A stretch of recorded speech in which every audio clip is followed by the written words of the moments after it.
Let's go play. Hi, and welcome to Dad Go Play with the Kids, a channel formerly known as Castles the Games. Decided to change it since it's usually just me playing with my kids, except for on this game, which is a co-op game, and I should play it with one of the kids. But they're all busy doing other things as they end their summer vacation. So this is Rikki and Vikki for the Atari 7800 Pro system. It was released earlier in 2019, I think February or March. It was also released to Windows through Steam, and I believe a Nintendo Switch version is in the works. Although if there are more people that have an Atari 7800 that picked this up, or were just wanting to support an independent developer and buy the cartridge even if they don't have a 7800, that would be good to see that developer receive or make their money back on what they invested into this, because this is a very impressive game for the 7800. Not just by the way it looks, but also by the way it plays, by the way it sounds. Like this music that you're hearing here, there's nothing like it on the platform. And that's in part due to how the 7800 was designed. Originally, it was designed at Atari where they were going to put most of the important, or not important, but extras for the games into the cartridges. So like they were going to have a different music chip that was supposed to go into cartridges, and you could add more RAM in the cartridges. You could even put in a different CPU. The 7800 itself uses a 6502 processor, which was used in a ton of consoles and arcade machines back in the 80s. But if you wanted to put something more powerful in there, you could have done that, but I'm not aware of anybody doing anything quite like that level, except for Rikki and Vikki. This is the largest game on the 7800, 512 kilobytes. It has its own unique sound chip, the BUP chip. It also works with the sound chip that was included with the 7800, the TIA, which was the same sound chip used in the Atari 2600, and also why a lot of 7800 games often don't have the best music or sounds. But yeah, this sounds more like a lot of the synthesized style songs or music from this is more synthesizer-like. 16-bit computers had different synthesizer chips in them. I love the music to this. The music was produced by somebody named RushJet1, so I believe he's done a lot of Mega Man remix music, and so he created the original soundtrack to this, and I think it's fantastic, so good job on that as well. But this game was primarily designed for co-op play. It's a single-screen puzzle strategy style game, kind of like Solomon's Key or Bubble Bobble.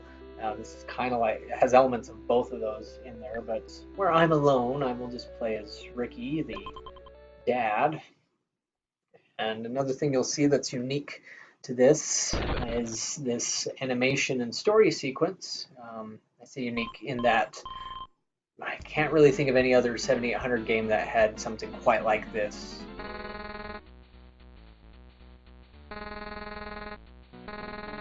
You can fast forward through this by holding down either of the action buttons, but let you watch it.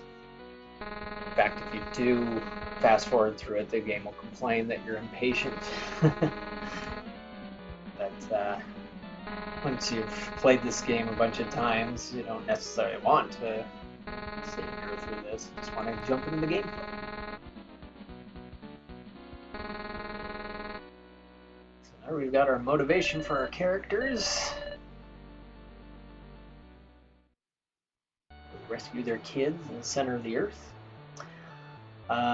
So yeah, this uses a unique sound chip as well as another chip where if you know anything about old 8-bit gaming, you'll know that a lot of consoles from back in those days used mapper chips, particularly Nintendo and the NES.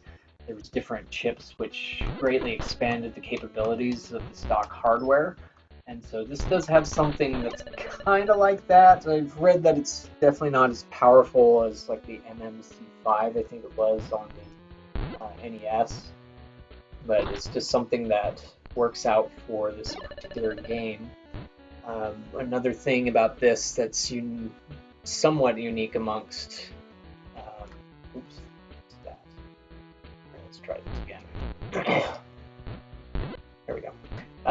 Among this versus a lot of other Atari 7800 games out there is 7800 did come with a few different or several different graphics modes. Most of those modes used in a majority of the 7800 games were a lower resolution mode, a 160 lines mode, and then the variations amongst those just changed how it would work with colors. But it also had 4 modes for 320 lines of resolution, but those were rarely used. I mean, off the top of my head, there was a basketball game called One on One that used a 320 mode, and Desert Falcon, which was like a Zaxxon style isometric shooter, also used a 320 mode, but pretty rare among 7800 games. So this does use the 320B mode, and so that combined with its mapping-like chip is able to pull off these graphics that you see here. Obviously, this looks a little better on a CRT than it does on an LCD, which I'm playing on. But I mean, either way, for the 7800, it looks fantastic. There's no flicker.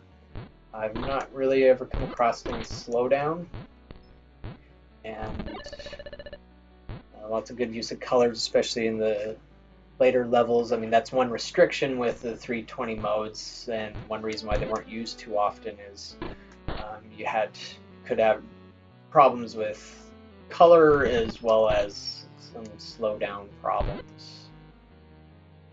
Kill this guy for points. So this just all handles it all very smoothly, and while providing some fun gameplay to boot. And as I mentioned at the beginning, I've just not been a fan of arcade ports on 8-bit systems, again, because I am an arcade guy. I'm around arcades every single day, and so just seeing an 8-bit system pull off an arcade game used to be more impressive to me, but now I'm just kind of like, eh.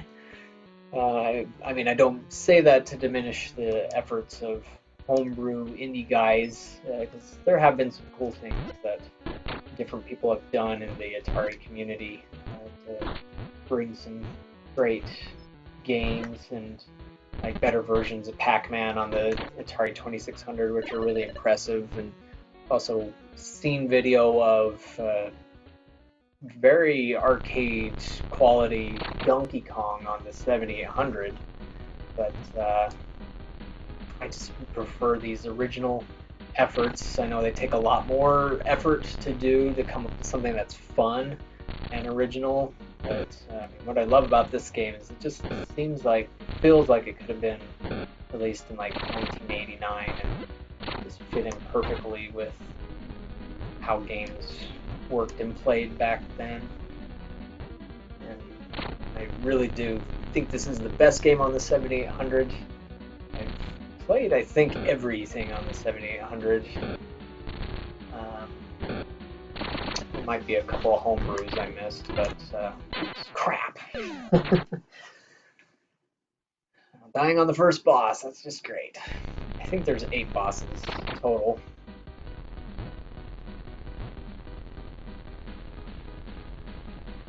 But out of everything I've played, I just love the originality, I love how this works.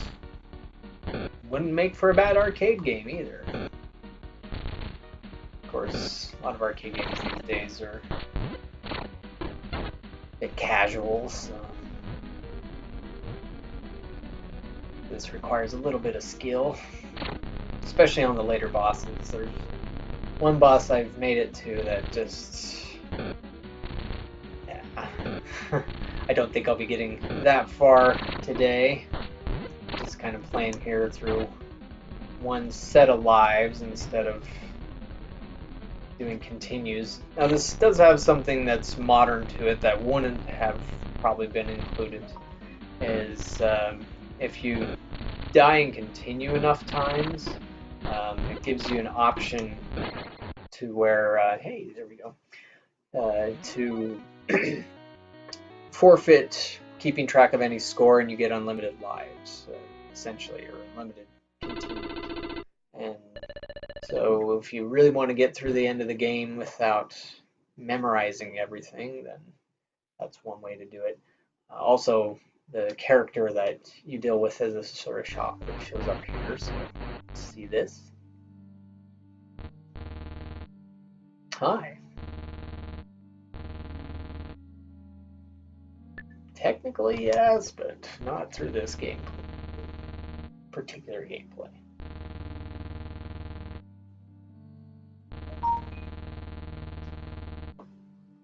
I know how that feels.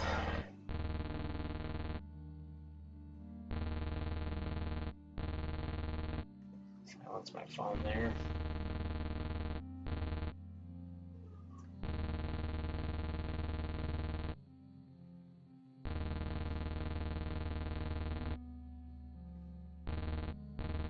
And another interesting thing is on this, depending on how you played, like if I played through perfectly and didn't die, then the price of these credits would actually be higher. I think like 15,000 instead of the 10,000 that he's offering it to me. So it's a little different depending on how you play. But I will say 0. And let's go to the Egyptian level. The sand cavern is more accurate. What's interesting about this too is I believe the misery dragon that it's talking about is kind of referring to the game developer himself, Tail Chow. It's kind of hinting at all the effort that he put into designing these levels.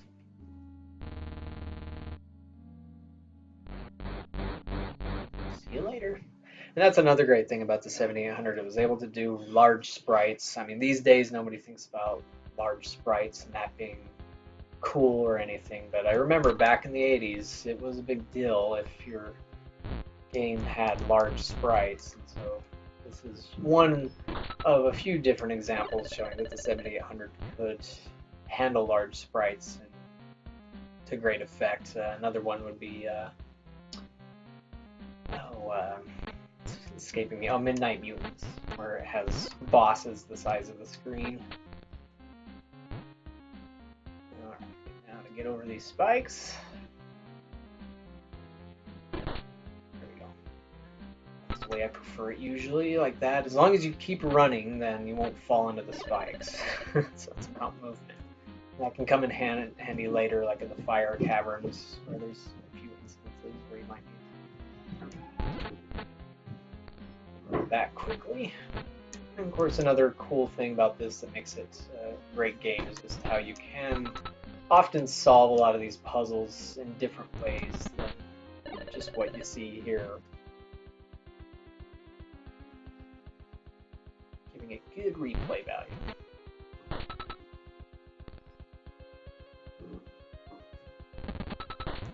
Another thing about this, the sand caverns, is how these Egyptian hieroglyphs show you where you show you where you can go down on a platform when it's dark. Like right here on these red platforms, and you see the orange there indicating where to do that. So this time we'll just wait for the beetle guy to go past me instead of trying to jump over him like a flub. Use this as a shield. There we go.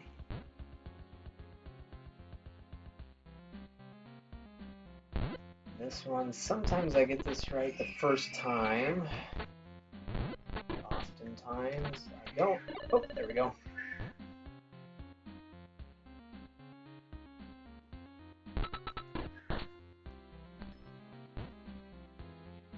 It's often about memorizing where things are before it goes dark.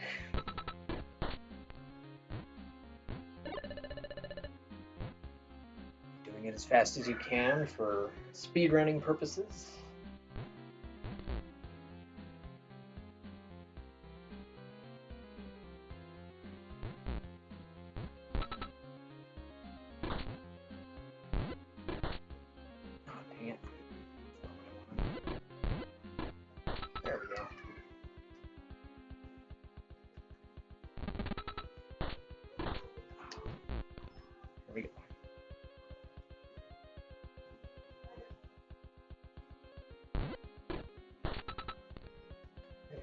just need to wait for that to drop, and then I grab the next one.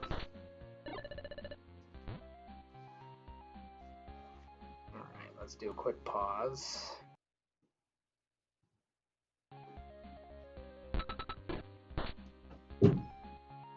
This one is where you get a new enemy type that's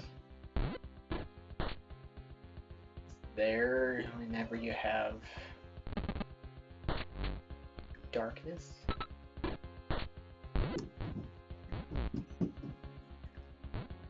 So you can make them disappear really quick.